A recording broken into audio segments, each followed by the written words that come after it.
Good evening, नमस्ते सभी को। चैप्टर नंबर 1 फॉरेक्स, ये पार्ट 14 है प्रैक्टिस का। हम न्यूमेरिकल प्रैक्टिस कर रहे हैं। यहाँ पर पिछले जो पार्ट 13 था उसमें मैंने आपको फॉरवर्ड कॉन्ट्रैक्ट कैंसिलेशन सिखाया, पर वो क्लास बहुत सफल क्लास नहीं रही। उसकी अपार असफलता के बाद में मैं आपके लिए जो है सफलता के लिए लेकर ही आया हूँ। नमस्ते, गुड इवनिंग। तो फॉरवर्ड कॉन्ट्रैक्ट का थोड़ा सा फंडा सीख लेते हैं कि अगर फॉरवर्ड कॉन्ट्रैक्ट है तो उसमें क्या क्या चीज़ें हो सकती हैं, और देन जो है हम क्वेश्चंस पे जाना शुरू करेंगे सर। ओके, तो थोड़ा सा थ्योरेटिकल एस्पेक्ट है शुरुआत में, and then we will go for. तो ये अगर लाइव क्लास देखना चाहें तो जून 2024 में चैप्टर नंबर 24 के पार्ट 11 में मैंने ये बातें आपको डिटेल में समझाई हुई हैं, देखिएगा आप। अच्छा, अगर देखना चाहें, बाकी हम तो यहाँ डिस्कस करने ही जा रहे हैं। फेट ऑफ फॉरवर्ड कॉन्ट्रैक्ट का मतलब होता है कि फॉरवर्ड कॉन्ट्रैक्ट का भाग्य क्या होना है, फॉरवर्ड कॉन्ट्रैक्ट के साथ क्या क्या हो सकता है। ओके, तो उसके लिए एक एग्जांपल लिया गया है। A person on 1 January 2025 has booked a by contract, यानी कि सेल फ्रॉम बैंक्स प्रोस्पेक्टिव। तो एक व्यक्ति है, उसने 1 जनवरी 2025 को एक बाई कॉन्ट्रैक्ट किया है, यानी बैंक के हिसाब से सेल का कॉन्ट्रैक्ट किया गया है, जिसकी मेच्योरिटी 30 जून 2025 को है। कॉन्ट्रैक्ट 1 जनवरी को किया गया है, मेच्योरिटी 30 जून को है, और रेट जो लगाया गया है वो $1 का रेट 72 रुपये लगाया गया है। यानी जब 30 जून आएगी तो बैंक $1 जो है 72 रुपये में बेचेगा, ऐसी बात यहाँ पर लिखी गई है। अब क्या होगा, जब आती है डेट ऑफ, जब आ जाएगी फ्रेंड्स मेच्योरिटी की डेट। मेच्योरिटी डेट क्या है? 30 जून 2025। जब अगर मेच्योरिटी की डेट आती है तो 3 चीज़ें हो सकती हैं। On the date of maturity 30 June 2025 ये हो सकता है, पहला डिलीवरी, दूसरा कैंसिलेशन, तीसरा एक्सटेंशन।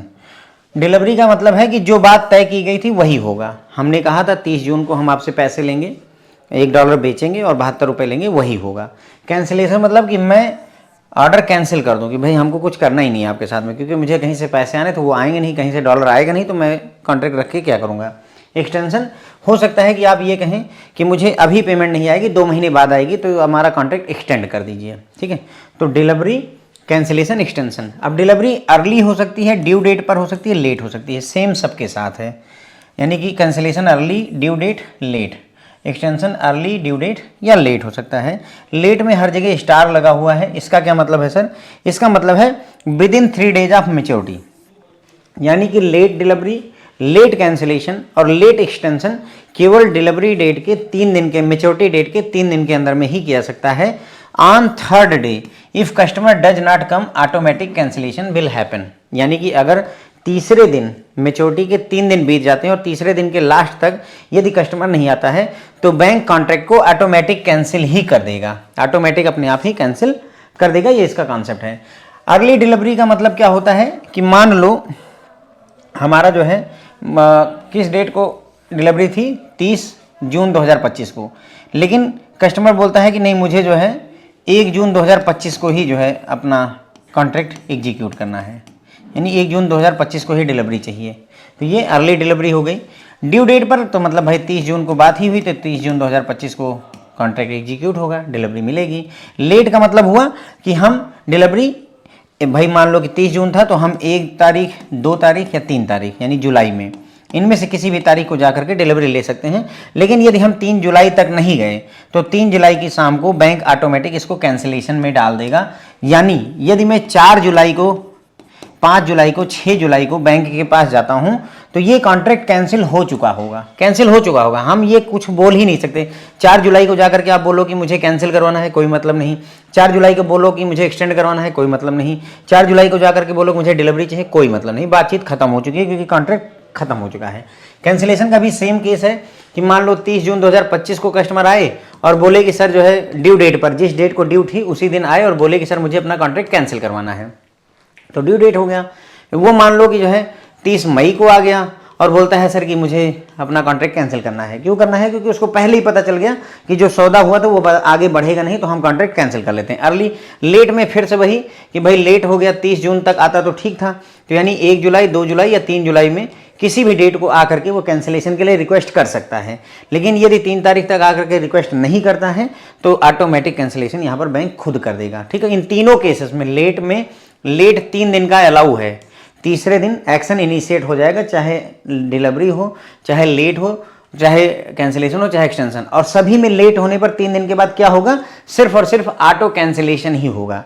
यहाँ पर भी ऑटो कैंसिलेशन होगा 3 दिन के बाद, यहाँ पर भी ऑटो कैंसिलेशन होगा और यहाँ पर भी ऑटो कैंसिलेशन ही होगा। ठीक है, तो ये 3 चीज़ें हो गई। उसके बाद मान लो एक्सटेंशन ड्यू डेट पर आता है, तो कस्टमर आपका 30 जून 2025 को आया और बोलता है कि सर अगले 2 महीने के लिए मुझे एक्सटेंड करवाना है, ये पॉसिबिलिटी है। या कस्टमर मान लो 1 फरवरी 2025 को आया और बोलता है कि सर मुझे अगले 3 महीने के लिए एक्सटेंड करवाना है, तो ये अर्ली एक्सटेंशन हो गया, पहले ही आ गया और एक्सटेंड करवा है। अगर मान लो लेट होता है तो वो 1 जुलाई, 2 जुलाई या 3 जुलाई को शाम तक आकर के अगर बोल दे कि सर मुझे अगले 1 महीने के लिए एक्सटेंड करवाना है तो ठीक है। लेकिन ये जो 3 जुलाई को तक नहीं आता है तो फ्रेंड्स ये ऑटोमेटिक कैंसिल हो जाएगा। और अगर 4 जुलाई, 5 जुलाई, 6 जुलाई कभी भी आता है तो कोई बातचीत ही नहीं होगी, क्योंकि कॉन्ट्रैक्ट कैंसिल हो चुका है। ये क्वेश्चन आपसे एग्जाम में भी पूछा जा सकता है, फिडई की गाइडलाइन के तहत है। तो ये बात भी ध्यान रखिए कि 3rd डे पर ऑटोमेटिक कैंसिलेशन हो जाता है। कुछ बातें फिडई का रूल नंबर 6 है, अर्ली डिलीवरी एक्सटेंशन और कैंसिलेशन से रिलेटेड है। Discretion is on bank for early delivery and extension of the contract. यानी बैंक चाहे तो कस्टमर ड्यू डेट से पहले आया है तो चाहे डिलीवरी दे सकता है बैंक चाहे तो, या चाहे तो एक्सटेंड कर सकता है, लेकिन वो बैंक के डिस्क्रेशन है, उसकी इच्छा पर है, उसके मन पर है, जबरदस्ती कस्टमर नहीं कर सकता है। Customer to request for extension cancellation before the maturity date. Ideally चाहिए कि मैच्योरिटी डेट से पहले ही आकर के बता दो कि मुझे एक्सटेंड करवाना है या मुझे कैंसिल करवाना है, ड्यू डेट का, मैच्योरिटी डेट का इंतजार ना करो। कैंसिलेशन अगर होता है रिकवर करना पड़ेगा या पे करना पड़ेगा डिफरेंस इन एक्सचेंज रेट। अगर कैंसिलेशन करवाता है कस्टमर तो उस केस में या तो कस्टमर से पैसा वसूला जाएगा या कस्टमर को पैसा दिया जाएगा, जितना भी डिफरेंस आता है तो। ठीक, ये वाला कह रहे हैं सर जतिन सर, ये वाला पॉइंट नंबर 2।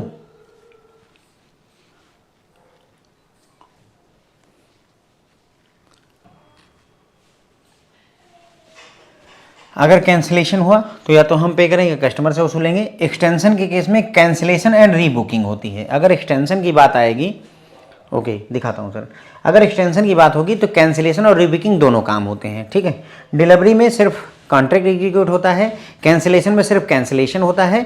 लेकिन यदि एक्सटेंशन की बात की जाए तो 2 काम करने पड़ते हैं, कैंसिलेशन भी करना पड़ेगा और दोबारा से रीबुक करना पड़ता है साइमल्टेनियसली। और कोई भी प्रॉफिट या लॉस होगा तो या तो कस्टमर को दिया जाएगा या कस्टमर से वसूला जाता है, ये फिडई की गाइडलाइन कहती है। ठीक है, परचेज कॉन्ट्रैक्ट को कैंसिल किया जाता है टीटी सेलिंग रेट से और सेल कॉन्ट्रैक्ट को टीटी बाइंग रेट से कैंसिल किया जाता है। Whenever the contract is cancelled before the maturity date, forward TT buying और TT selling rate is to be applied. या मतलब क्या कहने का है कि अगर जो है कॉन्ट्रैक्ट को कैंसिल किया गया तो उसी डेट का जो टीटी सेलिंग रेट या टीटी बाइंग रेट होगा अपोजिट से कैंसिल कर देंगे। लेकिन अगर मान लो कॉन्ट्रैक्ट को कैंसिल किया था मैच्योरिटी डेट से पहले, अर्ली कैंसिलेशन है, तो उस केस में फॉरवर्ड बाइंग या फॉरवर्ड सेलिंग रेट लगेगा। अभी हम एग्जांपल देखेंगे तो ये बात समझ में आ जाएगी और इसको मैं दोबारा आपको दिखा भी दूंगा मैं कहना क्या चाहता था। अगर नहीं समझ में आ रहा तो not to worry. Okay, if contract not cancelled on or before the maturity date, अगर मान लो कॉन्ट्रैक्ट को मैच्योरिटी डेट से पहले या मैच्योरिटी डेट को नहीं कैंसिल किया गया, then bank automatically cancel the contract on 3rd day from the maturity date and any loss are recovered and profit are not passed on. ध्यान दीजिएगा कि क्या होता है कि अगर मैच्योरिटी डेट तक कस्टमर ने आकर के कैंसिलेशन नहीं करवाया तो बैंक 3 दिन तक इंतजार करेगा और तीसरे दिन उस कॉन्ट्रैक्ट को कैंसिल कर देगा। कैंसिल करने पर यदि बैंक को लॉस होता है तो उसकी रिकवरी तो हम कस्टमर से कर लेंगे, लेकिन यदि प्रॉफिट होगा तो वो कस्टमर को हम नहीं देते हैं। क्यों? क्योंकि बैंक ये मानता है कि तुमको बताना चाहिए था आकर के कि कैंसिल करवा रहे हो। कैंसिल तो हो ही गया ऑटोमेटिक, लेकिन तुम आगे बताते कि तुम्हें कैंसिल करवाना है तो मैं तुम्हारे साथ सिंपैथी रखता, तुम चौधरी बने रहे आए नहीं, तो लॉस जो है हम तुमसे वसूलेंगे लेकिन प्रॉफिट हम तुमको नहीं देंगे, लाइक दैट। ऐसा मतलब ये है कंसर्न। ओके, हाउएवर जहां पर अगर मान लो, लेकिन ये बोलते हैं मान लो कोई ऐसा कारण हो गया जो हमारे क्लाइंट के बस का नहीं था, मान लो वो कहीं फ्लाइट से गया और वो वहीं फंस गया हमारा कस्टमर, पता चला कि अमेरिका से फ्लाइटें कैंसिल हो गई हैं। अब फ्लाइटें कैंसिल हो गई तो वो क्या करे उस केस में? तो ऐसे केस में प्रॉफिट हम पास भी कर सकते हैं। जनरली गाइडलाइन है नहीं करना चाहिए, लेकिन विशेष केस में जो है पास कर दिया जाता है। ठीक है, अब आते हैं फिर ऑटोमेटिक कैंसिलेशन पर थोड़ा डिस्कस करना है, लेकिन उसके पहले अभी तक जो हमने देखा उसको एक बार रिव्यू करते हैं, क्विक रिव्यू। ठीक है, तो हमने यहाँ पर देखा कि भाई फेट ऑफ फॉरवर्ड कॉन्ट्रैक्ट यानी फॉरवर्ड कॉन्ट्रैक्ट के साथ क्या क्या हो सकता है। तीन चीज़ें हो सकती हैं। क्या क्या तीन चीज़ें हो सकती हैं सर? पहला, डिलीवरी ली जा सकती है, कैंसिलेशन हो सकता है, एक्सटेंशन हो सकता है। अगर एक्सटेंशन की बात करेंगे तो यहाँ पर कैंसिलेशन होगा प्लस जो है रीबुकिंग होती है। ये दो चीज़ें करनी पड़ती हैं। जो आपका फॉरवर्ड कॉन्ट्रैक्ट है, डिलीवरी भी अर्ली हो सकती है, ड्यू डेट पर हो सकती है, लेट हो सकती है। कैंसिलेशन भी अर्ली ड्यू डेट पर हो सकती है, लेट पर हो सकती है। एक्सटेंशन भी अर्ली ड्यू डेट या लेट। कुल मिलाकर के 9 चीज़ें हो सकती हैं।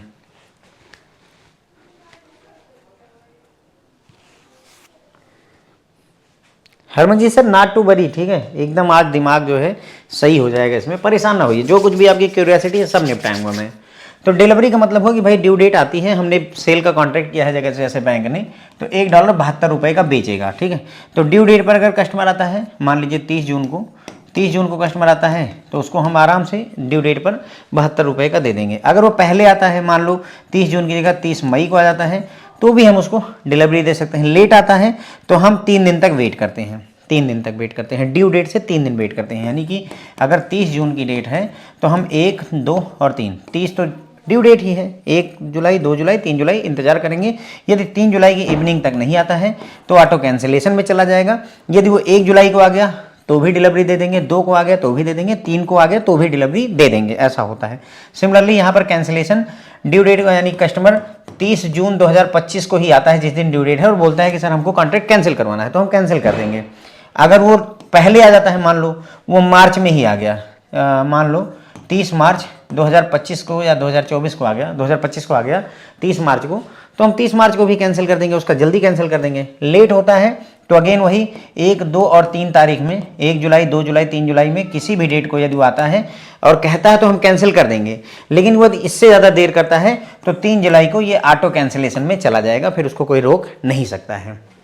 यानी कस्टमर यदि 5 जुलाई को आता है तो कुछ किया नहीं जा सकता, क्योंकि कॉन्ट्रैक्ट ऑलरेडी कैंसिल किया जा चुका है बैंक के द्वारा, और कोई भी प्रॉफिट होगा तो वो जो है बैंक देगा भी नहीं, ठीक है, क्योंकि तुमने बताया नहीं तो हम तुमको प्रॉफिट देंगे नहीं। लॉस होगा तो रिकवर कर लेंगे।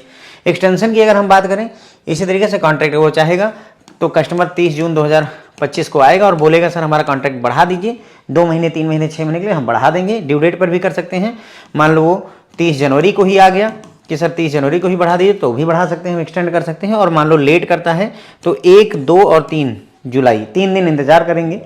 अगर 3 दिन के अंदर में 1 को आकर बोलता है एक्सटेंड कर दो, कर देंगे। 2 को बोलता है 2 को कर देंगे। 3 को बोलता है 3 को कर देंगे। लेकिन यदि 3 तक नहीं आया, 4 को बोलता है तो कुछ नहीं करें, क्योंकि 3 ही तारीख को ये ऑटो कैंसिलेशन में जा चुका होगा, ठीक है। कोई कंसर्न नहीं होना चाहिए। तो 3 दिन की मेच्योरिटी के अंदर में अगर लेट है तो 3 दिन की मेच्योरिटी के अंदर में उसे एक्शन लेना होगा, और 3rd डे के एंड पर कस्टमर अगर नहीं आता है तो ऑटो कैंसिलेशन में इसे हम डाल देते हैं।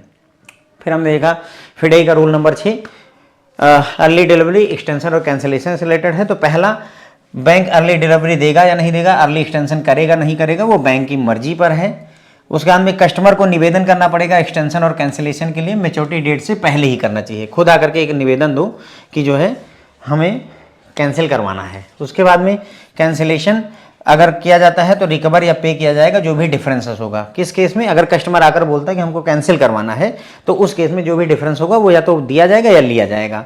एक्सटेंशन किस में क्या होता है? एक्सटेंशन के केस में कैंसिलेशन प्लस रीबुकिंग, दोबारा से कॉन्ट्रैक्ट फिर से फॉरवर्ड बुक कर लिया जाता है साइमल्टेनियसली, और कोई भी प्रॉफिट होगा तो या तो कस्टमर को दिया जाएगा, लॉस होगा तो कस्टमर से रिकवर किया जाता है, ठीक है। फिर उसके बाद में ये पॉइंट, परचेज कॉन्ट्रैक्ट को यानी कि अपोजिट रेट से हम कैंसिल करते हैं। अपोजिट रेट से हम कैंसिल करते हैं, परचेज को सेल से, सेल को परचेज से कैंसिल करते हैं। उसके बाद में अगर कॉन्ट्रैक्ट जो है कैंसिल नहीं किया जाता है, मैच्योरिटी डेट तक अगर कॉन्ट्रैक्ट नहीं कैंसिल करते हैं तो बैंक खुद ब खुद कैंसिल कर देगा उस कॉन्ट्रैक्ट को 3rd डे पर, तीसरे दिन वो खुद कैंसिल कर। 3rd डे कब से? मैच्योरिटी डेट से तीसरा दिन। और अगर कोई लॉस होगा तो उसको कस्टमर से रिकवर कर लिया जाएगा, और कोई प्रॉफिट होता है तो उसको पास ऑन नहीं किया जाता है। रही बात किसी किसी केस में प्रॉफिट भी पास कर दिया, जैसे कोविड का केस था। अब कोविड हो गया है, हर तरफ लॉकडाउन लग गया है, तो कस्टमर चाहे भी तो नहीं आ सकता है। तो ऐसे केस में हम कस्टमर को दे देते हैं कि चलो कोई बात नहीं है, तुम नहीं आए, 3 दिन बीत गया है, पर कोई नहीं आ सकता, तुम ही कौन से वो हो, तो इस केस में हम प्रॉफिट पास ऑन कर देते। पर जनरली प्रॉफिट नहीं पास किया जाता है अगर कस्टमर की मिस्टेक है। कस्टमर की मिस्टेक क्या है? खुद आकर के ये ना बताना कि हाँ हमारा कॉन्ट्रैक्ट कैंसिल कर दीजिए, ठीक है। Automatic cancellation of the forward contract, जो हमने बात की कि अगर लेट हो गए तो 3 दिन का, तो उसका थोड़ा टाइमलाइन समझ लेते हैं। On due date 30 June 2025 if customer does not come to the bank then bank will wait for 3 days for customer. अगर जो है ड्यू डेट आ जाती है, मेच्योरिटी डेट आ जाती है और कस्टमर बैंक में नहीं आता है तो बैंक 3 दिन तक इंतजार करेगा कि शायद अब आ जाओगे। If customer does not come even at the end of 3rd day, अगर तीसरे दिन के आखिरी में भी तुम नहीं दिखाई देते हो, कस्टमर नहीं दिखाई देता है, then the forward contract is automatically cancelled by bank, तो फॉरवर्ड कॉन्ट्रैक्ट को ऑटोमेटिक कैंसिल कर दिया जाएगा। Loss will be recovered by bank, loss हुआ तो रिकवर कर लिया जाएगा। प्रॉफिट अगर कोई होता है तो उसे कस्टमर को नहीं दिया जाएगा, because it's customer mistake, customers mistake, ये कस्टमर की गलती है। He did not inform the bank और he did not visit the bank, case of default by customer, तो उस केस में बैंक ये मानता है कि तुम्हारी गलती भाई, तुमको हमें बताना चाहिए था, तुम्हें हमारे पास आना चाहिए था। अब यहाँ पर एक एग्जांपल हमने लिया हुआ है ताकि डेट आपको क्लियर रहे। से due date of forward contract is 30 June 2025 and customer does not come to branch for execution और delivery of the contract. 30 June की डेट थी, कस्टमर आया ही नहीं, तो बैंक विल वेट, 1 जुलाई को वेट करेगा, 2 जुलाई को वेट करेगा, 3 जुलाई को वेट करेगा। फर्स्ट डे है या सेकंड डे है या थर्ड डे है। डेट क्या थी, ड्यू डेट 30 जून 2025 थी, लेकिन कस्टमर उस दिन आया नहीं, तो 30 जून तो जाने ही दीजिए, उसके बाद में 3 दिन तक और इंतजार किया था। ये तीनों दिन वर्किंग डे होने चाहिए। अगर छुट्टी है, मान लीजिए इस डेट को छुट्टी है, तो फिर 4 जुलाई तक कस्टमर बैंक इंतजार कर लेगा, ठीक है। ये तीनों डे वर्किंग डे होने चाहिए, ओके। तो जो हमने वो टॉम स्पॉट वाला नहीं सीखा था, सैटरडे संडे छुट्टी रहती है, वो हॉलीडे पे छुट्टी रहती है, वो सारा कॉन्सेप्ट यहाँ पर भी लगेगा। तो 3 वर्किंग डे इंतजार किया जाता है बैंक के द्वारा, ये नहीं कि 3 दिन बैंक बंद है ना, 3 वर्किंग डे पर इंतजार किया जाता है। तो मान लो 1, 2, 3 को अगर वर्किंग है तो फिर बैंक जो है तीसरे दिन तक इंतजार करेगा। अगर तीसरे के शाम तक, on 3 July 2025 bank will weight by end of the day, if customer does not come till day and the bank will automatically cancel the contract.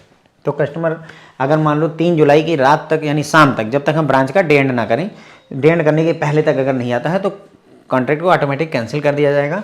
Contract shall be cancelled on the next succeeding working day in case the 3rd day fall on Saturday और holiday. मतलब वही बात है कि अगर बीच में छुट्टी पड़ गई, तीसरे दिन छुट्टी पड़ गई, कभी भी छुट्टी पड़ गई, तो अगले वर्किंग डे पर कॉन्ट्रैक्ट को कैंसिल कर दिया जाएगा। सर फॉरेक्स मार्केट में वर्किंग डे सैटरडे संडे नहीं होते हैं, ठीक है, ये पूरा फॉरेक्स का ही फंडा है। तो ध्यान रखिएगा, सैटरडे संडे आपका बैंक भले ही खुला हो, बट हमारा बैंक खुला है ना, दूसरे और चौथे सैटरडे संडे, लेकिन दूसरे और चौथे छुट्टी रहती है, लेकिन फिर भी जो है बैंक फॉरेक्स में सैटरडे संडे ऑफ ही माना जाएगा, ओके। तो ऑटो कैंसिलेशन का डेट वाइज टाइमली मेरे ख्याल से फंडा आपको क्लियर हो गया होगा कि 30 जून को अगर ड्यू डेट थी तो 30 जून छोड़ दीजिए, बाकी के 3 दिन इंतजार करते हैं, तीसरे दिन के आखिरी में ऑटोमेटिक कैंसिलेशन मार देते हैं, ठीक है। चलिए अब कुछ क्वेश्चंस करते हैं तो क्लियरिटी का लेवल और बढ़ेगा। कुछ क्वेश्चंस करते हैं। हाँ सर, छुट्टी नोन होनी चाहिए। अगर सडनली डिक्लेयर्ड हॉलीडे है तो वो तो पता ही नहीं होगा, राइट, अचानक से, ठीक है। चलिए, Ram had entered forward contract to buy $1 lakh on due date 1 April 2022 at 75 रुपये पर डॉलर। तो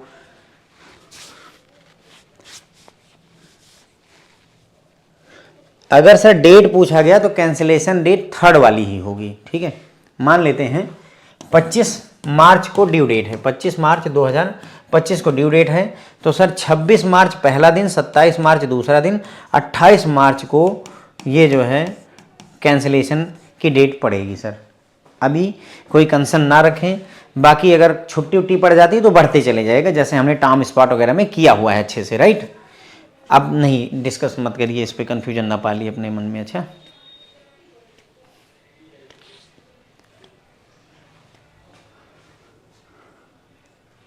ठीक है, हो जाएगा, ना टू वरी। मैंने 2 एग्जांपल दे दिए आपको। क्वेश्चन है कि राम ने एक फॉरवर्ड कॉन्ट्रैक्ट एंटर किया है बाई करने का $1 लाख, जिसकी ड्यू डेट 1 अप्रैल 2022 है, ठीक। तो देखो, राम ने बाई करने का कॉन्ट्रैक्ट किया है, तो बैंक ने क्या कॉन्ट्रैक्ट किया होगा सर, सेल का कॉन्ट्रैक्ट किया होगा, बेचने का किया होगा, राइट। अगर राम ने बाई का कॉन्ट्रैक्ट किया तो बैंक ने सेलिंग का कॉन्ट्रैक्ट किया होगा, और सेलिंग के कॉन्ट्रैक्ट की ड्यू डेट है 1 अप्रैल 2022, और उस दिन जो है $1 का जो रेट रखा गया है वो 75 रुपये रखा गया है। यानी कि 1 अप्रैल 2022 को बैंक क्या करेगा, $1 75 रुपये का राम को बेच देगा, बराबर। ऑन मेच्योरिटी डेट, मेच्योरिटी की डेट आती है 1 अप्रैल 2022 की, मेच्योरिटी की डेट आ गई, कॉन्ट्रैक्ट कैंसिल कर दिया गया, यानी कि जिस डेट को मेच्योरिटी थी उसी डेट को ही कस्टमर हमारे पास आया और बोला कि सर कैंसिल, शादी कैंसिल टाइप की सिचुएशन उसने कर दी कि सर कैंसिल हो गई, ठीक है। तो अगर उसने कैंसिल कर दिया सर तो ठीक है, कोई बात नहीं है, कैंसिल कर दिया। Inter bank spot rate on maturity date, जिस डेट को मेच्योरिटी है उस डेट के रेट दिए हुए, मार्जिन दिया हुआ है, अब आपको कैंसिलेशन चार्जेज कैलकुलेट करने हैं, ठीक है। देखिए यहाँ पर सिर्फ एक बात ध्यान रखना है हमें, जो सबसे ज़रूरी है कि अगर जो हमारा ये कॉन्ट्रैक्ट हुआ था किसका हुआ था, सेलिंग का, और उसकी ड्यू डेट क्या थी, मेच्योरिटी डेट क्या थी, 1 अप्रैल 2022 की, ठीक। तो जो इसको कैंसिल करेंगे तो पहली बात सेल के कॉन्ट्रैक्ट को बाई के कॉन्ट्रैक्ट से कैंसिल करेंगे, लेकिन जो रेट हमें चाहिए होगा वो इसी डेट का चाहिए फ्रेंड्स, 1 अप्रैल 2022 का ही रेट चाहिए। ये बात बहुत ज़रूरी है अपने आप में, मतलब जिस डेट को मेच्योरिटी डेट थी, जिस डेट को ड्यू डेट थी हमारे पहले कॉन्ट्रैक्ट की, उसी डेट के ही रेट पर, उसी डेट के ही रेट पर हमारा कैंसिलेशन होगा। ये इस क्वेश्चन में भले महत्वपूर्ण ना लगे लेकिन आगे लगेगी आपको, ठीक है। तो 1 अप्रैल 2022 को हमारा ड्यू डेट थी सेलिंग कॉन्ट्रैक्ट की, तो हमें बाई का रेट चाहिए, किस डेट का, 1 अप्रैल 2022 की डेट का हमें बाई का रेट चाहिए, ठीक है। अब बाई का रेट कैसे कैलकुलेट करते हैं, केस हमें पता चल गया कि बाई का रेट चाहिए, बाई लो सेल हाई होता है, तो 1 अप्रैल 2022 को रेट कहाँ दिया हुआ है सर, इसमें देखिए 1 अप्रैल 2022 को देखिए inter bank spot rate on maturity date, तो मेच्योरिटी डेट क्या थी हमारी 1 अप्रैल 2022, इसका मतलब ये हुआ ये 1 अप्रैल 2022 के ही रेट दिए हुए हैं ये वाले, राइट, 1 अप्रैल 2022 के ही रेट दिए हैं, यही हमें चाहिए थे। तो बाई लो के हिसाब से हम 72 ले लेंगे, कितना ले लेंगे सर, स्पॉट रेट 72 ले लेंगे। उसके बाद में दूसरी चीज़ क्या होती है सर, स्पॉट हो गया, मार्जिन लेंगे, मार्जिन कितना है 72 में 10,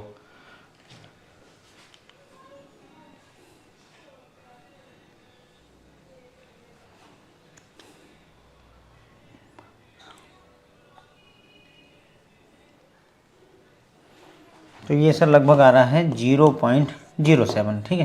तो 72 माइनस करेंगे माइनस करेंगे 72 माइनस इसको 0.07, तो ये आ जाएगा 71.93, कितना आ जाएगा सर 71.93।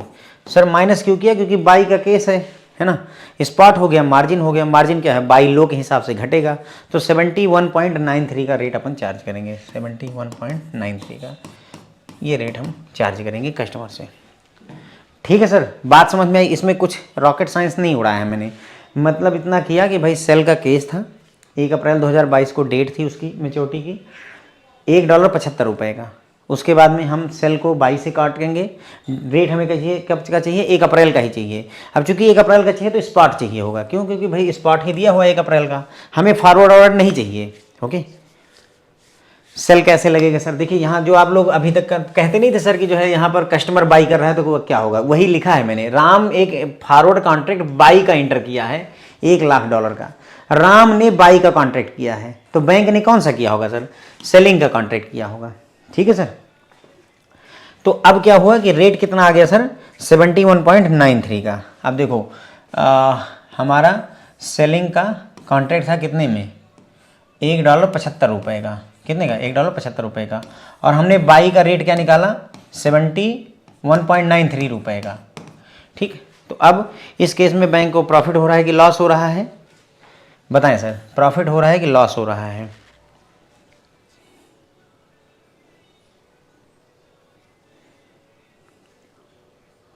खरीदा है 71 रुपीज़ 93 पैसे का और बेच रहे हैं 75 रुपये का, सर पर डॉलर पीछे 3 रुपये 7 पैसे का प्रॉफिट हो रहा है, इतने रुपए का गेन हो रहा है, ठीक है। गेन हो रहा है तो गेन क्या होता है, जिसको गेन होता है वो दूसरी पार्टी से वसूलता है, तो बैंक क्या करेगा इंटू 1,00,000 है ना, 1,00,000, इसको मल्टीप्लाई कर दीजिए 1,00,000 से, कितना आ जा रहा है सर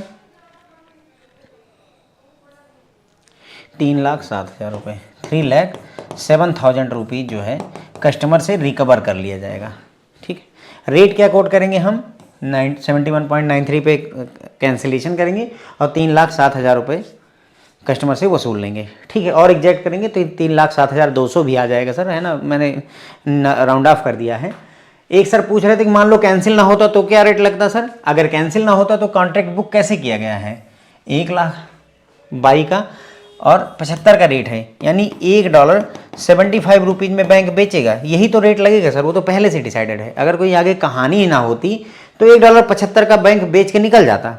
$1 लाख इंटू 75, 75 लाख रुपए बैंक जो है लेता और $1 लाख जो है कस्टमर को दे देता, बराबर, अगर कॉन्ट्रैक्ट कैंसिल ना हुआ होता तो। ठीक है,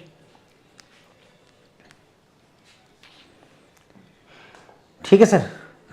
सर ये वाली जो मैंने क्लास लिखी हुई है जून 2024 चैप्टर नंबर 24 का पार्ट 12 है ये, इसको जरा सा देखिएगा तो आपको ये पता चलेगा कि क्यों गेन को क्यों पास ऑन करते हैं। ओके, तो ये हो गया सर हमारा। उसके बाद में हमारा रिकवरी हो गई, कस्टमर कितना, इतना हम contract amount recovered from customer, चूँकि हमें गेन हुआ तो हम कस्टमर से वसूले 3,07,000 रुपये। ठीक है, कई क्वेश्चन हैं, नॉट टू वरी, अगर आपको नहीं समझ में आ रहा है तो घबराने की जरूरत नहीं, कई क्वेश्चन हैं, 6 क्वेश्चन हैं, लास्ट तक आप भी कह दोगे कि ठीक है सर आप समझ में आ गया। Raja had entered into a forward contract to sell. अब यहाँ पर देखो, राजा ने एक कॉन्ट्रैक्ट किया है फॉरवर्ड कॉन्ट्रैक्ट का, बेचने का। तो सर अगर राजा ने बेचने का कॉन्ट्रैक्ट किया है तो इसका मतलब बैंक ने क्या किया होगा, खरीदने का किया होगा सर, बाई का कॉन्ट्रैक्ट किया होगा, जिसमें रेट है $1 का 75.50, ये पहले से डिसाइडेड है। ओके, आफ्टर 3 मंथ, 3 महीने बाद, यानी कि ड्यू डेट इसकी क्या आ रही है, 3 मंथ के बाद, 3 महीने बाद बैंक जो है बाई करेगा $1.75 का, ऐसा कॉन्ट्रैक्ट है हमारा। ठीक है, उसके बाद में क्या होता है, ऑन मेच्योरिटी डेट, 3 महीने बीते, मेच्योरिटी की डेट आई और on maturity date the contract was cancel, maturity date को कॉन्ट्रैक्ट कैंसिल कर दिया गया कस्टमर के द्वारा। मेच्योरिटी डेट पर इंटर बैंक जो रेट हैं वो ये दे रखे हैं, मार्जिन इतना चार्ज करना है। 2 month after maturity date the inter bank rate are this, ignore the margin, calculate the amount payable are recoverable from customer, ये ऐसा दिया हुआ है क्वेश्चन में। ठीक, तो अब सर हमें अपना दिमाग लगाना है कि हमारे लिए काम की क्या चीज़ है। तो पहली चीज़ ये कि हमारा कॉन्ट्रैक्ट किसका था, बाई का था, तो इसको काटने के लिए हमें पहली बात सेल का रेट चाहिए होगा, बराबर है, सेलिंग का रेट चाहिए होगा। सेलिंग का रेट कब का चाहिए सर, जिस डेट का बाई का कॉन्ट्रैक्ट था, यानी 3 महीने बाद का बाई का कॉन्ट्रैक्ट था, मेच्योरिटी डेट वाला ही सेलिंग का रेट चाहिए, है ना, 3 महीने बाद मेच्योरिटी थी, तो वही बोल रहा है कि 3 महीने बाद on maturity date contract was cancel, और मेच्योरिटी डेट पर जो कॉन्ट्रैक्ट जो रेट दे रखा है वो ये वाला दे रखा है, यही हमारे काम का है, क्योंकि हमें मेच्योरिटी डेट पर ही रेट चाहिए होगा। तो मेच्योरिटी डेट पर सेलिंग का रेट क्या है, 72.75, 72.75 सेलिंग है, तो बाई लो सेल हाई के हिसाब से ये उठा लिया। मार्जिन 0.08 चार्ज करना है, मार्जिन है तो चूंकि सेलिंग है तो बाई लो सेल हाई के हिसाब से जोड़ेंगे, तो 0.08% कैलकुलेट करके इसमें हमें वापस जोड़ना होगा।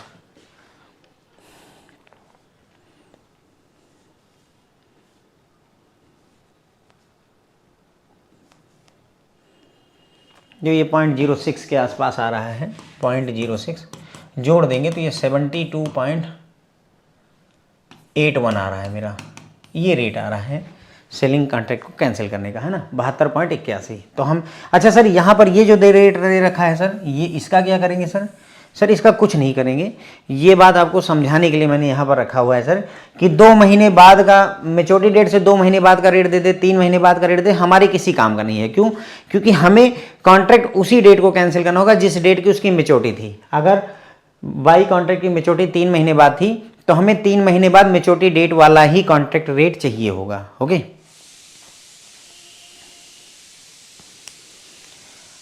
सर यहाँ देखिए, जैसे राजा ने एक जो है सेलिंग का कॉन्ट्रैक्ट किया है, यहाँ पर राजा बेच रहा है, बैंक क्या कर रहा होगा सर, खरीद रहा होगा।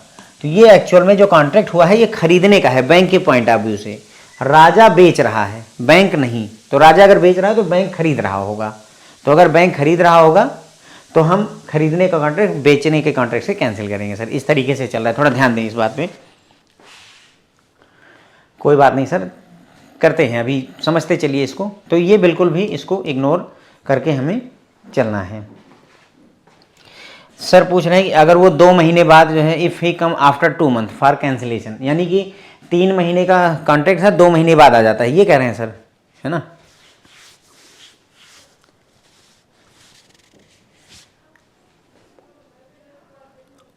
तो ठीक है सर, इसमें अब हमारा रेट आ गया, अब बाकी कैंसिल करना है रिकवरी। देखो हमने बाई कितने में किया था, ₹75.50 में, और सेल कितने में कर रहे हैं? ₹72। तो बैंक को यहाँ पर लॉस हो रहा है।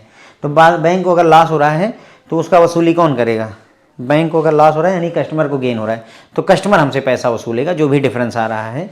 तो सर का 1,34,500 आ रहा है, मैं वही मान लेता हूँ कि ठीक होगा सर। ठीक है, 1,34,500 रुपये पास ऑन हो जाएगा। ठीक है सर, कोई कठिनाई नहीं है, तो कैलकुलेशन आप कर सकते हैं। 7281 इतने का खरीदा, ये 2.69 $50,000 है, तो 1,34,500 रुपये कस्टमर को पे करना हमें पड़ेगा। ओके, तो ये हो गया सर क्वेश्चन नंबर 2। ठीक, अब जो सर आप अभी पूछ रहे थे राव सर, वो यहाँ पर है, जो आप पूछ रहे थे उसको यहाँ पर करेंगे अपन। ओके, इस क्वेश्चन में थोड़ा सा दिमाग जो है खुला रखिएगा भाई जो है, क्योंकि थोड़ा सा गहराई में उतरने की अब तैयारी हो गई है। Selling forward contract by bank. अब देखो यहाँ पर लिखा हुआ कि एक सेलिंग फॉरवर्ड कॉन्ट्रैक्ट बैंक द्वारा किया गया है, तो अब इसमें कोई डाउट नहीं रहा कि बैंक ने कौन सा कॉन्ट्रैक्ट किया है सर? सेल करने का, है ना? कस्टमर का जिक्र नहीं है यहाँ पर। एक selling forward contract by bank was done on 1 जनवरी 2024। तो इसका मतलब ये सेलिंग का कॉन्ट्रैक्ट किया गया है। उसके बाद में किस डेट को किया गया सेल का कॉन्ट्रैक्ट? 1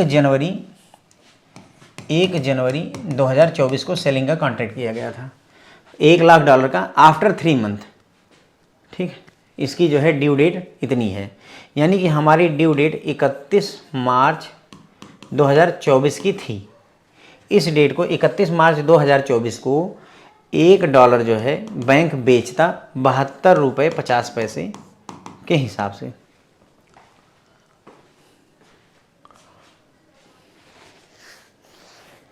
बैंक क्या करता?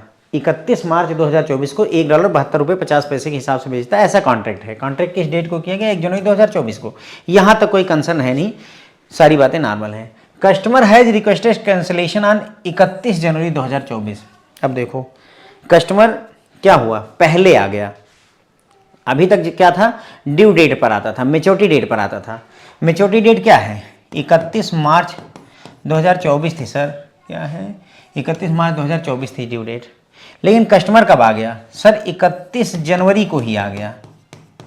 31 जनवरी को ही आ गया, यानी अर्ली कैंसिलेशन का केस है ये। पहले ही कैंसिल करवाने, 2 महीने पहले ही चलाया कि सर, उसको पता चल गया कि पैसे आने नहीं, तो उसने बोला कि सर कैंसिल कर दीजिए मेरा कॉन्ट्रैक्ट। मतलब अभी 1 जनवरी को करवाया था और 31 जनवरी को आकर के उसने कहा कि सर हमारा कॉन्ट्रैक्ट कैंसिल कर दीजिए। ठीक है, तो अब हमारे लिए कंसर्न क्या है? हमारे लिए कंसर्न क्या है कि अगर कॉन्ट्रैक्ट कैंसिल होगा तो सर ध्यान रखिए, हमारा कॉन्ट्रैक्ट हुआ काहे का था सर? सेल का। तो सेल के कॉन्ट्रैक्ट को कैंसिल करेगा बाई का कॉन्ट्रैक्ट, पहली चीज। ठीक है, सेल का कॉन्ट्रैक्ट था, कैंसिल करने के लिए अपोजिट बाई का कॉन्ट्रैक्ट करेगा। लेकिन बाई का कॉन्ट्रैक्ट किस डेट का? तो सर जो ड्यू डेट है, जो मेच्योरिटी डेट है, उसी डेट का ही बाई का रेट चाहिए। यानी हमें 31 मार्च 2024 का बाई रेट चाहिए होगा सर। ये बात ध्यान दीजिए क्या कह रहा हूं मैं।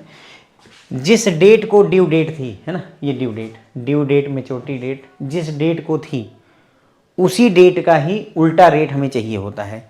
तो सेल रेट 31 मार्च 2024 का था, तो बाई का रेट भी 31 मार्च 2024 का ही चाहिए होगा, बराबर। अब हमें कौन सा रेट चाहिए सर? बाई का रेट चाहिए। अब यहाँ आते हैं क्वेश्चन में, following exchange rates are given on the date of cancellation. लेकिन जो आपको रेट दे रखे हैं फ्रेंड्स, वो 31 मार्च 2024 के नहीं दिए हैं, वो दे रखे हैं इन्होंने 31 जनवरी 2024 के। बात समझ रहे हैं? आपको जो रेट दिया है ये पूरे, ये सारे के सारे रेट, ये जो कुछ भी है ये सारा का सारा, ये सर 31 मार्च 2024 का चाहिए रेट, लेकिन दे किसका रखा है? 31 जनवरी 2024 का।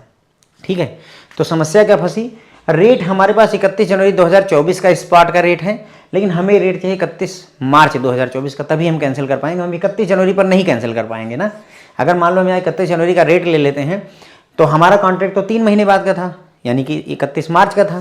तो 31 जनवरी के रेट से 31 मार्च का कॉन्ट्रैक्ट कैंसिल नहीं हो सकता। कैंसिल कैसे होगा? 31 मार्च के रेट से ही। यानी बेसिकली हमारे पास जो ये रेट दे रखा है, इसकी सहायता से हमें 31 मार्च 2024 का रेट निकालना पड़ेगा।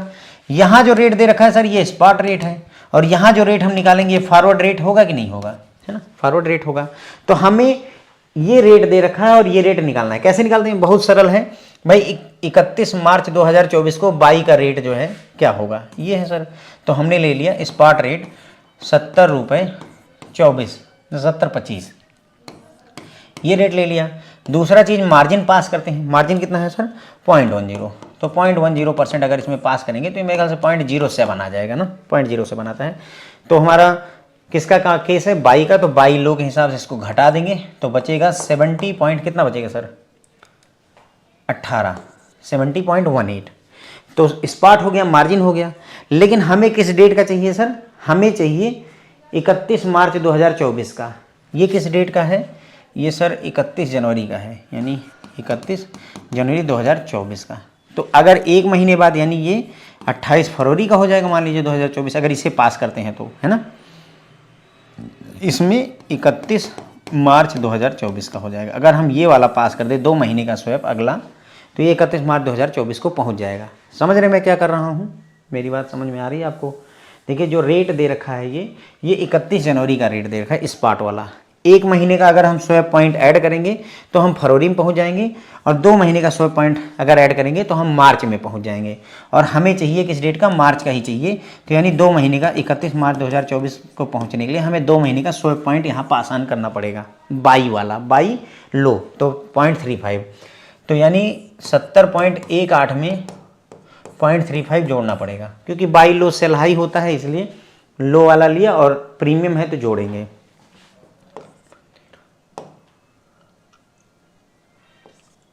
तो 70.53 ये रेट कोट होगा किस डेट को, 31 मार्च 2024 को। 70.53 रेट हम कोट करेंगे इस डेट को, यानी कि हमारा जो परचेजिंग हुई थी इस रेट पर, यानी कि हमारा सेलिंग का रेट ये था, तो हमारा बाइंग का रेट 70.53 रुपये आ रहा है, ये बाई का रेट है। अब हमने 70 रुपये का बाई किया, 72 रुपये 50 पैसे का बेच दिया, तो अब इसलिए हमको फ़ायदा हो रहा है ना।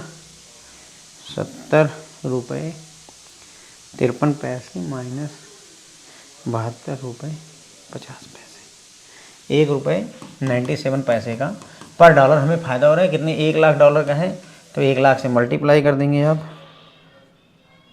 तो 1,97,000 रुपये, 1,97,000 आप कस्टमर से वसूल लेंगे। ठीक है। तो जो एक अभी राव सर आप पूछ रहे थे ना कि कस्टमर पहले आ जाए, मतलब 3 महीने में मेच्योरिटी थी लेकिन 2 ही महीने पे आ जाए, तो यहाँ देखिए 3 महीने मेच्योरिटी थी लेकिन 1 ही महीने बाद वो आ गया, तो कैसे कॉन्सेप्ट चलता है देख लिया होगा आपने, कि केवल इसी बात की है सर कि बस केवल एक बात ध्यान रखनी है हमें, जो कुंजी है यहाँ पर वो सिर्फ इतनी है सर कि जिस डेट को कॉन्ट्रैक्ट की मेच्योरिटी थी, जैसे ये ड्यू डेट 31 मार्च 2024 है, तो गांठ बांध लीजिए कि हमारा काम, हमारा जो रेट है वो 31 मार्च 2024 का ही होना चाहिए। बस अगर ये बात आपने पकड़ ली तो फिर यहाँ चाहे जो दे दे कोई फर्क नहीं पड़ता है।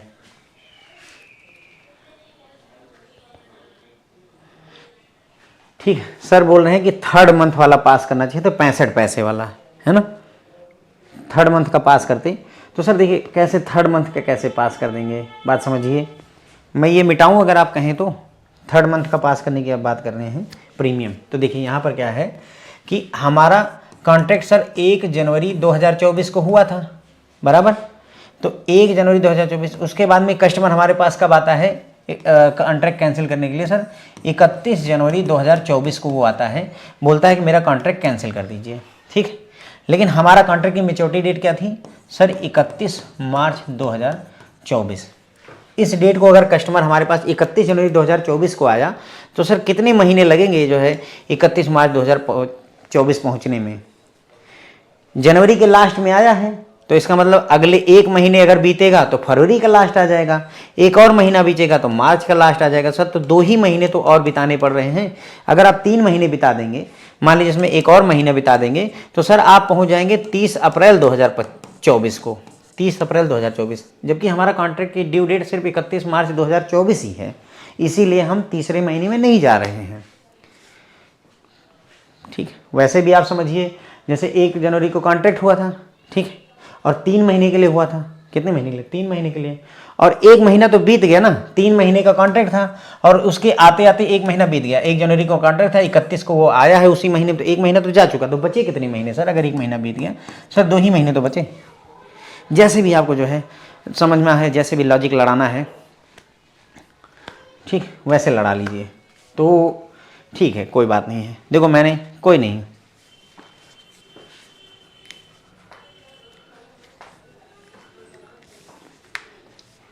अगर इसमें ऑटो कैंसिलेशन है, कस्टमर ने रिक्वेस्ट की है, तो हम अगर प्रॉफिट होगा तो उसे पास ऑन करेंगे, अगर कस्टमर की गलती होती तो हम उसे पैसा ना देते हैं। ठीक,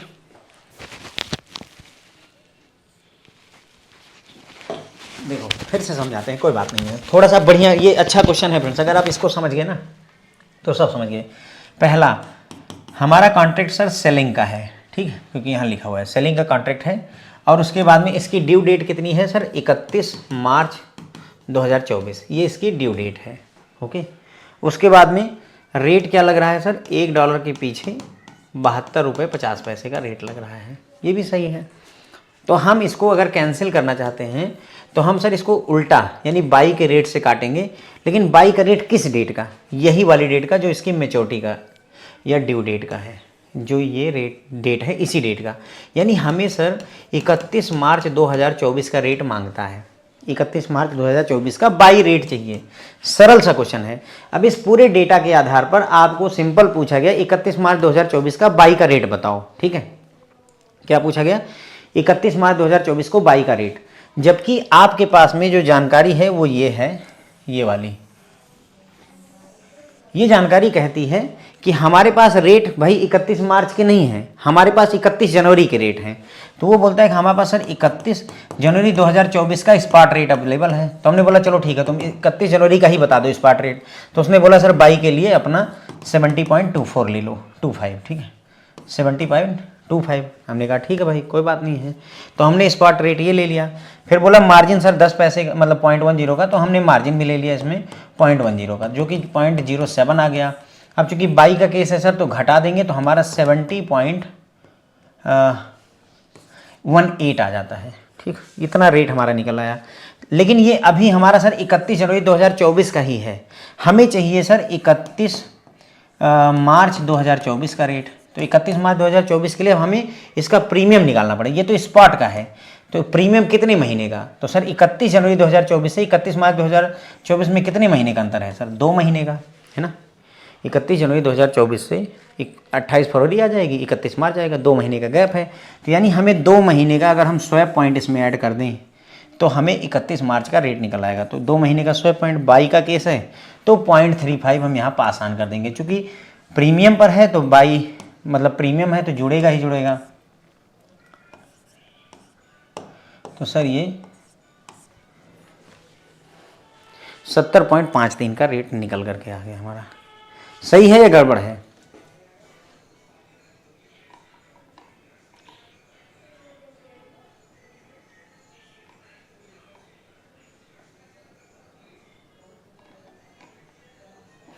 ठीक है, 70.53 का रेट निकल करके आ गया। इस तरीके से ये रेट निकल करके आया।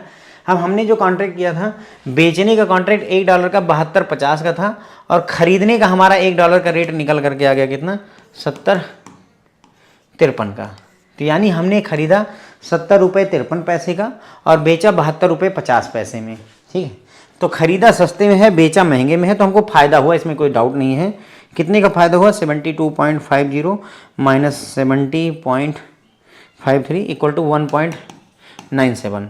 $1 के पीछे ₹1.97 का फ़ायदा हुआ। तो $1,00,000 के पीछे कितना फ़ायदा हो जाएगा, 1,97,000। और ये इतना हम कस्टमर से वसूल लेंगे, क्योंकि हमें फ़ायदा हुआ है तो गेन को हम कस्टमर से रिकवर कर लेंगे। तो इतना रुपए हम कस्टमर से रिकवर कर लेंगे, बात खत्म हो जाएगी सर, ठीक है। तो आपको ये बात समझ में आई होगी कि की जो है सिर्फ इस बात में है कि जिस रेट पर कॉन्ट्रैक्ट बुक हुआ था पहला, जिस मेच्योरिटी डेट पे, उसी मेच्योरिटी डेट का ही रेट हमें चाहिए होगा अपोजिट वाला, तो अपना काम बन जाएगा। वो चाहे जैसे भी दिया हो क्वेश्चन, आप उसके हिसाब से। नहीं, इसमें सर 1 महीने पहले 2 महीने पहले वाला फंडा मत खेलिएगा, वहाँ मत जाइएगा सर, ठीक है, क्योंकि फिक्स डेट है आपका 31 मार्च 2024 है। और मान लो फिक्स डेट भी नहीं है, 3rd मंथ भी लिखता है, मान लेते हैं यहाँ डेट भी ना दे रखी हो, 3rd मंथ भी लिखता है, तो पूरा का पूरा 3rd मंथ लीजिएगा सर, यहाँ वो वाला लॉजिक नहीं लड़ाइएगा। ओके, यहाँ वो वाला लॉजिक मत लड़ाइएगा, ठीक है सर। तो ये पूरी कहानी मैंने आपको समझाई, आगे बढ़ते हैं अपन। तो देखो ये अभी जो अब अगर आपने ध्यान दिया हो फ्रेंड्स, यहाँ पर अगर आपने इस क्वेश्चन में अगर आपने ध्यान दिया होगा तो हमने क्या किया, फॉरवर्ड रेट पता किया था ना, अभी स्पॉट रेट दिया हुआ था और हमने उससे फॉरवर्ड रेट निकाला था। तो हमारा जो कॉन्ट्रैक्ट था सेलिंग का था, लेकिन कैंसिलेशन फॉरवर्ड बाइंग रेट से हुआ है। किससे हुआ है? फॉरवर्ड बाइंग रेट से हुआ है। ठीक है, तो वही बात है। अगर हम इसको जो है समराइज करना चाहें तो अगर मेच्योरिटी डेट पर या मेच्योरिटी के बाद में, मेच्योरिटी डेट या मेच्योरिटी के बाद में कैंसिलेशन अगर होता है तो परचेज कॉन्ट्रैक्ट को स्पॉट टीटी सेलिंग से और सेल कॉन्ट्रैक्ट को स्पॉट टीटी बाइंग से कैंसिलेशन किया जाता है सर। ठीक है, ये बात थोड़ी सी ध्यान रखने की आवश्यकता है। ओके, क्या अगर मेच्योरिटी डेट पर कैंसिलेशन होगा या मेच्योरिटी डेट के बाद कैंसिलेशन होगा तो जो स्पॉट रेट चल रहा होगा उसी पे कैंसिल कर देंगे अपोजिट वाले से। लेकिन अगर मेच्योरिटी से पहले कैंसिलेशन होता है तो परचेज कॉन्ट्रैक्ट को फॉरवर्ड टीटी सेलिंग से और सेल कॉन्ट्रैक्ट को फॉरवर्ड टीटी बाइंग रेट से कैंसिल किया जा रहा है। आपने अभी देखा हमने कि वो सेल वाला कॉन्ट्रैक्ट था तो उसके opposite appropriate TT buying rate से, मतलब फॉरवर्ड रेट से हमने कैंसिल किया था, क्योंकि इसमें स्पॉट रेट है ही नहीं हमारे पास में। ध्यान दीजिए, हमारे पास में अर्ली कैंसिलेशन है। अगर अर्ली कैंसिलेशन है तो उस मेच्योरिटी डेट का तो रेट दिया ही नहीं होगा, बराबर है ना सर। अगर मेच्योरिटी डेट का रेट ही नहीं दिया है, अर्ली कैंसिलेशन है, तो पहले स्पॉट दिया होगा और फिर हम उसमें कुछ पॉइंट्स ऐड करके वहाँ तक रेट पर पहुँचेंगे, तो यहाँ फॉरवर्ड रेट ही लगेगा। और यही बात जो है यहाँ पर जो हमने रूल्स पढ़े थे, ये आपके फिडई के रूल्स, वो यही बात यहाँ पर लिखी हुई थी कि अगर परचेज कॉन्ट्रैक्ट कैंसिल किया जा रहा है तो टीटी सेलिंग रेट से, और सेल कॉन्ट्रैक्ट अगर कैंसिल किया जा रहा है टीटी बाइंग रेट से किया जाएगा। और जब भी contract before maturity date cancel किया जाएगा तो उस केस में फॉरवर्ड का टीटी बाइंग और फॉरवर्ड का टीटी सेलिंग रेट लगेगा। Okay,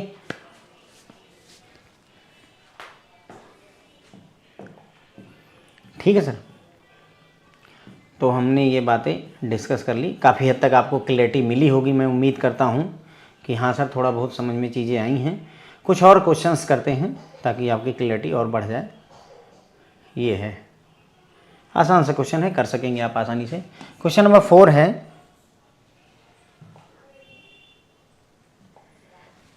a forward purchase contract has been booked by bank. अब देखिए यहाँ लिखा हुआ है कि एक फॉरवर्ड परचेज कॉन्ट्रैक्ट बुक किया गया है बैंक के द्वारा, तो इसका मतलब ये हमारा बाई का केस है। जो पहला कॉन्ट्रैक्ट हो रहा है वो बाई का केस है। In the month of January, 30 जनवरी 2024 को एक कॉन्ट्रैक्ट बैंक ने किया था $1,00,000, जिसकी डिलीवरी 3rd मंथ में थी और रेट 61.80 था। 30 अप्रैल 2024 को इसकी डिलीवरी होनी थी। ओके, तो 30 जनवरी को कॉन्ट्रैक्ट किया गया और डिलीवरी है कितनी तारीख को? 30 अप्रैल 2024। तो पहली चीज़ ये हमारा सर बाई का कॉन्ट्रैक्ट है क्योंकि लिखा हुआ है फॉरवर्ड परचेज है। दूसरा इसकी मेच्योरिटी डेट यानी कि ड्यू डेट 30 अप्रैल 2025 है, 25 या 24 जो भी है। उसके बाद में यहाँ पर रेट क्या है सर? $1 का रेट उस समय लगा है 61.80 रुपये। ये क्या चीज़ है? बाई, यानी कि बैंक जो है इतने रुपए में खरीदेगा। यहाँ तक कोई कंसर्न नहीं है। The customer ask for cancellation after a month. Customer cancellation के लिए बोलता है 1 महीने बाद, 28 फरवरी 2024 को आता है और बोलता है कि सर कैंसिल कर दीजिए। On which date the spot rate is this. यानी अब हमारे पास कस्टमर आया कितनी तारीख को? 28 फरवरी 2024 को। ठीक, वो बोलता है सर इसको आप कैंसिल कर दीजिए। चलो हम कैंसिल कर देंगे, लेकिन हम कैंसिल करेंगे तो 28 फरवरी 2024 को, यहाँ लिख देता हूँ 28 फरवरी 2024 को वो बोलता है कि सर रेट कैंसिल कर दीजिए। लेकिन हम कैंसिल कर तो देंगे। कैंसिल करने के लिए 2 बातें होंगी। एक, पहला बाई का रेट हमें सेल के रेट से कैंसिल होगा। दूसरी चीज़, हमें जो ड्यू डेट है वही डेट का सेल रेट चाहिए होगा, यानी कि हमें 30 अप्रैल 2024 का सेलिंग का रेट चाहिए होगा। इसमें कोई डाउट है नहीं, है ना। हमें किस डेट का सेलिंग रेट चाहिए? उसी डेट का जिस डेट को बाई की ड्यू डेट थी, उसी डेट को सेल का ड्यू डेट चाहिए। अब इसने कहा कि भाई आया कस्टमर और बोला 28 फरवरी की कैंसिल कर दो, और जिस डेट को उसने कहा 28 फरवरी को, उस डेट पर रेट ये दिया हुआ है, और आफ्टर 2 मंथ यानी कि 30 अप्रैल 2024 को रेट ये दिया हुआ है। अब आपको बताना है कितना अमाउंट पे या रिकवर किया जाएगा। ठीक है, तो हमारे काम का ये रेट है सर, या हमारे काम का ये रेट है सर जो ये वाला दिया हुआ है। पहला सवाल अपने आप से ये पूछिए कि हमारे काम का कौन सा रेट है। तो भाई हमारे काम का रेट जिस डेट को कॉन्ट्रैक्ट ड्यू है, जिस डेट को कॉन्ट्रैक्ट पूरा हो रहा है तो उसी डेट का ही रेट चाहिए। तो हमारे काम का रेट सर ये वाला है, 30 अप्रैल 2024 को जो रेट दिया है वो ये दे रखा है, तो हमारे काम का ये है। ये बेकार हो गया, हमारे किसी काम का नहीं है सर। इसको क्यों करेंगे? क्योंकि ये तो 28 फरवरी का है, हमें 28 फरवरी से लेना देना ही नहीं है। हमारा तो काम 30 अप्रैल को ही चल पाएगा। तो 30 अप्रैल को सेल का केस है, बाई लो सेल हाई दिया हुआ है क्वेश्चन में डायरेक्ट है कि भाई महंगा रेट ये वाला है, ठीक है। तो हमारा रेट क्या कोट हो गया 61.75। यहाँ पर इन्होंने मार्जिन और ये सारा काम खत्म ही कर दिया, बोला सीधे सीधे तुम रेट लो, लेकिन बस ये बताओ कौन सा रेट लोगे, तुम्हें 2 रेट दे रखे हैं, तो ये सेलिंग का हम रेट ले लेंगे, बराबर। बस अब इसके बाद में बाई किया था 61 रुपये 80 का, बेच रहे हैं 61 रुपये 75 पैसे का, तो हमें जो है लॉस हो रहा है 0.5 रुपीज़ का पर डॉलर, ठीक है। अगर हमें लॉस हो रहा है तो कस्टमर को फ़ायदा हो रहा होगा। कस्टमर को अगर फ़ायदा हो रहा है तो वो हमसे वसूलेगा कितना, $1,00,000 है। तो $1,00,000 मेरे ख्याल से कितना हो जाएगा सर, ये 5,000 रुपये, हाँ 5,000 रुपये कस्टमर को देंगे या नहीं देंगे? कस्टमर को देंगे, क्योंकि उसने कहा है कि कैंसिल कर दो, वो पहले ही आकर के बोल गया कैंसिल कर दो, तो कस्टमर को पास ऑन कर देंगे, ठीक है। तो अब जो भी इसमें पूछा जाए किस रेट पर कैंसिल होगा, 61 रुपये 75 पैसे पे, 61.75 पे, कितने मतलब कितने का लॉस हो रहा है, तो 5 पैसे पर डॉलर का लॉस हो रहा है। ओवरऑल अमाउंट में कितने का लॉस हो रहा है, तो 5,000 का लॉस हो रहा है। कौन देगा किसको? कस्टमर को हम देंगे, ठीक है। तो 5,000 रुपये कस्टमर को हम पे कर देंगे। कोई कंसर्न है सर? अब बताएं इसमें। मेरे ख्याल से अब आपको कंसर्न नहीं होगा, आपको लग रहा होगा कि ठीक है यार अब चीज़ें समझ में आ रही हैं कि ये रेट लेना है कि वो रेट लेना है कि क्या रेट लेना है, क्योंकि यहाँ ठीक ठाक रेट हमने रखे हैं आपको कंफ्यूज में डालने के लिए, ठीक है। क्लियर हो गई बात? चलो क्वेश्चन नंबर 5 की तरफ बढ़ते हैं। अगर ये सही है तो 5,000 रुपये हो गए। क्वेश्चन नंबर 5 है, a forward purchase contract has been booked by bank. तो यहाँ पर भी परचेज का कॉन्ट्रैक्ट है, बैंक ने बुक किया है। तो हमारा ये केस हो गया, पहला जो कॉन्ट्रैक्ट हुआ बाई का हुआ है, 3rd मंथ में डिलीवरी है, यानी कि यहाँ डेट नहीं दे रखी, सीधे सीधे 3rd मंथ बोला कि 3rd मंथ में डिलीवरी है, और $1 का रेट जो है अपना 61.80 रुपये रहने वाला है। ये बाई का केस है, ठीक है। 3rd मंथ में डिलीवरी है। The customer does not approach to the bank. अब कस्टमर अप्रोच ही नहीं किया बैंक को। On the 3rd day bank needs to cancel the contract automatically, ठीक है।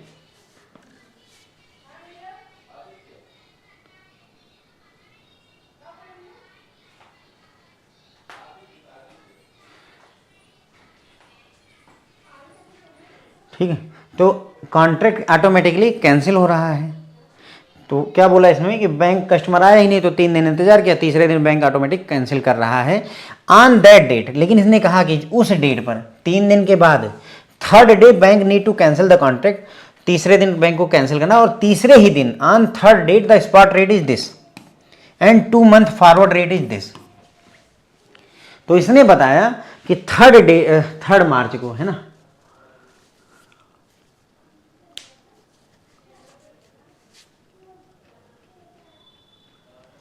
तो इसमें पूछ रहा है कितना पेबल और रिकवरेबल होगा। बस सर थोड़ी देर और बने रहिए, क्लास में ख़त्म करने ही चाह रहा हूँ, मैं भी खुद चाहता हूँ जल्दी हो जाए।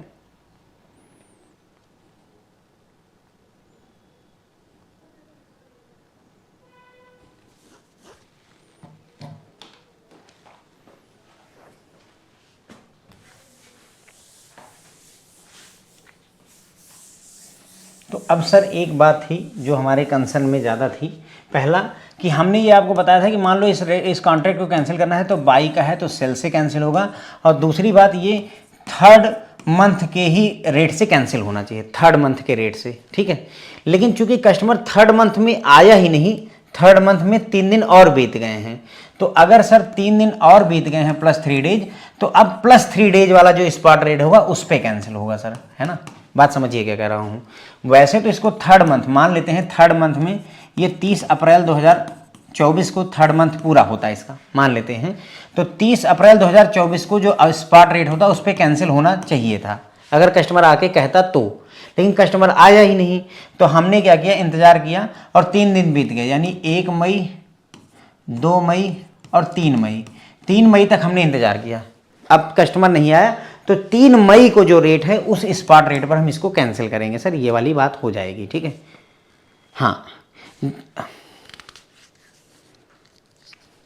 अगर देखो कस्टमर खुद आया होता, हमें ड्यू डेट पर आकर बता दिया होता सर कि आज कैंसिल करना चाहता हूं मैं 30 अप्रैल को, तो हम उसी डेट का ही स्पॉट रेट लगा देते जैसा कि हमने पहले किया। लेकिन यहाँ क्या हुआ, ऑटो कैंसिलेशन में चला गया, तो जिस दिन कैंसिल हो रहा है उस दिन का रेट यहाँ पर लिया जाएगा। अदरवाइज क्या था कि अगर 30 अप्रैल को ड्यू डेट आती थी तो हम 30 अप्रैल का ही, बाई की ड्यू डेट अगर 30 अप्रैल थी तो सेल की भी ड्यू डेट 30 अप्रैल होनी चाहिए थी आइडली। लेकिन चूंकि कस्टमर आया ही नहीं तो 3 और दिन बीत गए, 1 मई, 2 मई, 3 मई को अगर आया तो 3 मई की डेट का हमें रेट चाहिए होगा। तो यहां पर लिखा हुआ कि ऑन दैट डेट, यानी 3 मई, थर्ड डे पर जो रेट है वो ये वाला रेट दिया हुआ है, ये वाला, ठीक है। 2 महीने फॉरवर्ड का, ये केवल बेवकूफ़ बनाने के लिए रखा गया है। तो इसमें हमें क्या है, बाई का है कि सेल का केस है, सर सेलिंग का केस है, तो 61.70 ये रेट हम कोट कर देंगे। 61.70 ये रेट कोट करेंगे। खरीदा है 80 में, बेच रहे हैं 70 में, यानी कि हमें लॉस हो रहा है, तो हम पैसा कस्टमर को देंगे। पर डॉलर के पीछे 10 पैसे का नुकसान हो रहा है, और कितने हैं, 1 लाख, तो मेरे ख्याल से वही 10,000 रुपये हम कस्टमर को पे करेंगे, ठीक है। 2 मंथ का रेट कन्फ्यूजन के लिए रखा गया है सर। एक और बात यहीं पर ही थोड़ा सा और में ध्यान करिएगा। देखिए, मान लेते हैं कि कस्टमर जो है वो 30 अप्रैल को ड्यू डेट थी, 30 अप्रैल 2025 को, लेकिन 30 अप्रैल 2025 को नहीं आता है।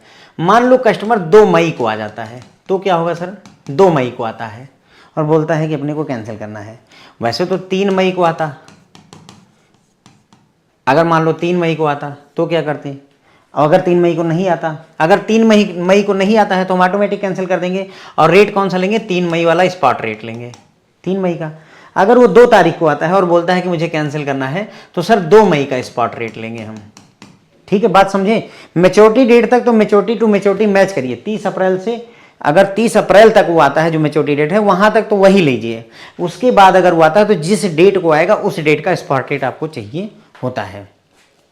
हाँ, यहाँ अमाउंट हम पास नहीं करेंगे सर, देखिए करेक्ट है, बिल्कुल सही बात है। यहाँ पर देखिए क्या हुआ, ऑटो कैंसिलेशन, कस्टमर आया नहीं है और हमें 10,000 रुपये का, मतलब जो है यहाँ पर हमें लॉस हुआ है 10,000 रुपये का। तो मतलब यानी कस्टमर को गेन हुआ है, तो कस्टमर हमसे वसूलेगा, लेकिन हम 10,000 रुपये उसको देंगे नहीं। क्यों, क्योंकि ऑटो कैंसिलेशन है। सो 10,000 रुपये हम उस कस्टमर को नहीं देंगे, मना कर देंगे भैया, हम बोल देंगे ऐसा है कि हम नहीं देंगे, है ना, 0 रुपये, 0 रुपये सर, ठीक है। But this is the case of default by customer, customer की मिस्टेक है, so amount will not be pay to the customer as per FEDAI rules. तो हम यहाँ पर पैसे देंगे ही नहीं, रिकवर नहीं होंगे सर, कंफ्यूजन ना करिए, ठीक है। वो फंडा वही रहेगा। फंडा क्या रहेगा सर, फंडा ये रहेगा कि अगर हमें लॉस हो रहा है तो पार्टी को गेन हो रहा होगा, अगर पार्टी को गेन हो तो उसको देना पड़ेगा, हम देने से मना कर देंगे। क्यों, क्योंकि ऑटो कैंसिलेशन है, ठीक है। एक और क्वेश्चन देखिए, थोड़ा सा और कंफ्यूजन पैदा करते हैं। A forward sale contract has been booked by exporter. देखिए यहाँ पर कहा गया है कि एक फॉरवर्ड कॉन्ट्रैक्ट बुक किया गया है एक्सपोर्टर द्वारा सेल का, तो इसका मतलब ये हुआ बैंक के लिए ये बाई का कॉन्ट्रैक्ट होगा, है ना। अगर एक्सपोर्टर ने सेल का कॉन्ट्रैक्ट किया है तो बैंक ने क्या किया होगा, बाई का कॉन्ट्रैक्ट किया होगा, और जिसकी डिलीवरी 4th मंथ में है, 4th मंथ में है। और मान लेते हैं 4th मंथ का मतलब हम ये मान लेते हैं फ्रेंड्स कि 30 अप्रैल 2025 को है, ये एक मान लेते हैं ताकि कन्फ्यूजन कम बने। और उस दिन $1 जो है हम 61 रुपीज़ 80 पैसे का बेचेंगे, ये हमारा कॉन्ट्रैक्ट हुआ था। Customer does not approach to the bank, customer आता ही नहीं है। Third day bank need to cancel the contract automatically, on that day spot rate is this. तो तीसरे दिन ऑटोमेटिक कैंसिल करना पड़ेगा और तीसरे दिन ये रेट चल रहा है। तो अब भाई देखो, बाई का कॉन्ट्रैक्ट है तो किससे कैंसिल होगा सर, सेल से कैंसिल होगा। दूसरा, जिस डेट को ड्यू डेट है उसी डेट से कैंसिल होना चाहिए, तो 30 अप्रैल 2025। लेकिन किस केस में ये बात होती, अगर कस्टमर ड्यू डेट को आ गया होता तो ये बात फेल कर गई। इसका मतलब अब हमें क्या करना पड़ेगा, 30 अप्रैल को आया नहीं तो 1 मई, 2 मई और 3 मई, यानी 3 मई को बैंक जो है इस रेट को अब कैंसिल, इस कॉन्ट्रैक्ट को कैंसिल करने जा रहा है। यानी अब हम जो रेट लेंगे वो फ्रेंड्स 3 मई 2025 वाला लेंगे। कितना लेंगे, 3 मई 2025 वाला रेट हम यहाँ पर लेने वाले हैं। 3 मई को सेलिंग का रेट क्या रहने वाला है, ये है सर, क्योंकि लिखा हुआ है ना उस दिन स्पॉट रेट। तो सेलिंग का है, हाँ, $1 = 61.95 रुपीज़, ठीक है। उसके बाद में हमने बाई किया था 61 रुपये 80 पैसे का, और सेल कर रहे हैं 15 पैसे का गेन हो रहा है। क्या हो रहा है? 15 पैसे का गेन हो रहा है। तो गेन हम कस्टमर से वसूलेंगे, यानी कि $1,00,000 है तो यानी कि 15,000 रुपये हम कस्टमर से वसूल लेंगे। भले ही ऑटो कैंसिलेशन है, हम वसूली करेंगे उससे प्रॉफिट की, ठीक है, जो भी हमें प्रॉफिट होगा उसको हम वसूल लेंगे। फिर सर ये सब क्या दिया हुआ है? ये सब कुछ नहीं है सर, ये सब कुछ नहीं है, ठीक है। Forward rate from 1 month from the date of contract, contract की डेट से 1 महीने बाद का फॉरवर्ड रेट, 2 महीने बाद का, 3 महीने बाद का हमें चाहिए ही नहीं, ठीक है। हमें इन रेट्स की ज़रूरत नहीं है क्योंकि हमारे काम का जो रेट है वो यहीं दे रखा है, तो बाकी सब जो है केवल कहानी है सर, ठीक है सर। तो $15,000 जो है, 15,000 रुपये हम कस्टमर से वसूलेंगे सर, यही करने की हमें ज़रूरत है। 15,000 रुपये हम कस्टमर से वसूलेंगे। अमाउंट रिकवरेबल फ्रॉम कस्टमर, ये 15,000, ओके। तो 15,000 रुपये हम कस्टमर से यहाँ पर वसूलेंगे सर। बस 6 ही क्वेश्चन थे। Thank you so much. उम्मीद है, मैं ये उम्मीद करके चलता हूँ सर कि नाउ यू आर क्लियर कि हाँ मतलब क्या चीज़ें।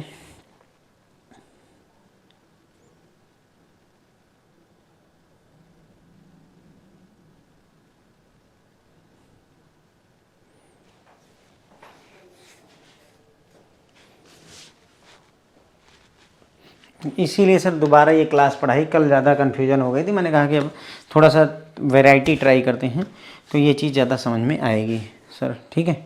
कब सर पे करना है, कब सर वसूलना है, थोड़ा सा 2 मिनट का और टाइम देंगे हम।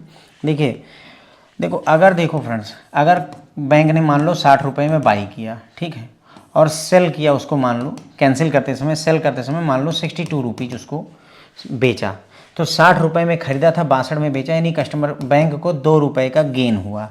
कितने का गेन हुआ? 2 रुपये का।